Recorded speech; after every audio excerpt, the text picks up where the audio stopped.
Hello, welcome to ice kitchen. നമുക്കിന്നൊരു പഴംപൊരി ഉണ്ടാക്കിയാലോ? അതിനായി 1.5 ടേബിൾ സ്പൂൺ അരിപ്പൊടി എടുത്തിട്ടുണ്ട്. പഴംപൊരി നല്ല ക്രിസ്പി ആയിട്ടിരിക്കാനാണ് അരിപ്പൊടി യൂസ് ചെയ്യുന്നത്. 1 കപ്പ് മൈദ,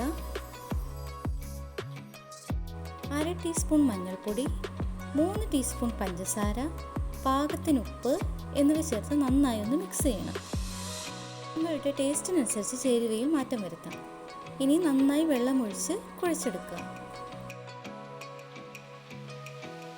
ഞാൻ 2 പഴമാണ് എടുത്തിരിക്കുന്നത്. ഇത് തീരെ കനം കുറച്ച് അരിയുക. ഇനി തയ്യാറാക്കി വെച്ചിരിക്കുന്ന ബാറ്ററിൽ പഴം നന്നായി മുക്കി കവർ ചെയ്തെടുക്കണം. ഇനി ഒരു പാനിൽ എണ്ണ ചൂടാക്കി മാവിൽ മുക്കിയ പഴം ഓരോന്നായി ഇട്ട് കൊടുക്കുക. ഞാനിവിടെ സൺഫ്ലവർ ഓയിലാണ് യൂസ് ചെയ്തിരിക്കുന്നത്. വെളിച്ചെണ്ണ ഉപയോഗിച്ചാൽ പഴംപൊരിയുടെ ടേസ്റ്റിന് വ്യത്യാസമുണ്ടാകും.